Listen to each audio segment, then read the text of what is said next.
Est-ce qu'on commence par parler de cette fameuse KD 17? Au début, quand j'ai vu les premiers visuels, j'y croyais pas. Pour être tout à fait honnête, j'y croyais vraiment pas du tout. Je me suis dit, comment une KD peut ressembler à ça, sachant qu'il y a quand même pas mal de choses qui sont reprises un peu des archives. On va regarder ça ensemble. On a le petit post de Rookix News. Merci les gars, hein, comme d'habitude, qui font du bon taf. Hugues, Thibaut, Vaïk, qui bossent sur Rookix News notamment, Esteban aussi. Voilà à quoi ressemble la KD 17. Dites-moi, qu'est-ce que vous en pensez? Est-ce que vous êtes fan de la KD 17? Personnellement, je suis dubitatif. Je suis perplexe, je suis pas fan pour l'instant, j'ai pas l'impression que ce soit un coup de cœur. Dites-moi ce que vous en pensez. En vrai, cool, pas ouf, sans plus. Perso, ça va. Comme d'habitude, mettez une note sur 10 dans le chat, on va essayer de faire une moyenne. C'est peut-être le coloris encore une fois, hein, mais il y a une vraie inspiration Air Max Plus, parce que c'est une référence qui nous parle à nous les Français, puisque la TN, ça reste un modèle iconique. Ça, c'est les sketchs, mais il y a aussi d'autres inspirations, on en parlera tout à l'heure. Ça dit quoi dans le chat sur les notes? 2, 1, 4 sur 10, 6,5, 5, 6, 4. Ouh, moi je mettrais 6 sur 10 en attendant de voir, parce que je sais que je retourne toujours ma veste généralement quand c'est des modèles KD un petit peu comme ça. Pas fou, en effet, je trouve que c'est pas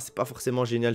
Maintenant, on va voir, on verra une fois qu'on aura des visuels bien portés. Je crois que c'était le gars de chez Kickspoint qui a reposté un truc tout à l'heure. Il a posté un visuel différent. Il a posté ce visuel là. Là, on a vraiment un visuel un peu plus, en fait, un peu plus propre du modèle. Et là, par contre, c'est le vrai produit. Paire de mecs de cité. Ah, vous êtes dur, hein. Vraiment pas fou. Je suis d'accord. Je pense que en vrai, moi, je mettrais une note de 6 sur 10. Encore une fois, faites attention, les amis, quand c'est décembre, on se fait toujours avoir. Ça veut dire attendez un peu avant de dire la KD 17 elle est gaze, c'est un premier visuel, on va voir ça au fur et à mesure, on va checker, demain s'il y a une Hand Pearl qui sort, on va tous retourner notre veste et on va tous acheter. Donc là c'est toujours des premiers visuels un peu bizarres. KD n'a pas réagi, ça c'est aussi particulier parce que généralement KD il est toujours dans les petites affaires, dans les petits papiers, et parfois les samples c'est aussi des moyens pour les marques d'aller jauger le marché. Ça veut dire que là ils vont balancer un sample, ils savent que ça va être repris, etc. Et du coup ils voient un peu comment la communauté réagit à ce truc. Moi ça m'étonne pas que Nike ait balancé un petit leak, même si des fois il y en a qui balancent ça des usines, mais en vrai c'est pas forcément le modèle le plus esthétique, sachant que on en a parlé hier, on est à l'âge d'or du basket, donc il y a une ribambelle de modèles et c'est de plus en plus difficile du coup pour les gens de faire un choix, et du coup on est logiquement un peu plus influencé négativement puisqu'on voit tellement de modèles que du coup notre choix il va être plus difficile à faire. En vrai elle est bien, ouais, c'est le coloris qui est mauvais. J'ai vraiment lu comme tu l'as écrit, hein. Les leaks de la KD 16 étaient dégueux et c'était mieux en vrai. En effet, je te rejoins là-dessus. Il y en a beaucoup qui ont pensé que cette KD 17 était inspirée de la TN, mais Hugues a fait ses recherches et en fait elle n'est pas forcément inspirée que de la Air Max Plus, que de la TN, elle est inspirée aussi de la Nike Airflight Determination,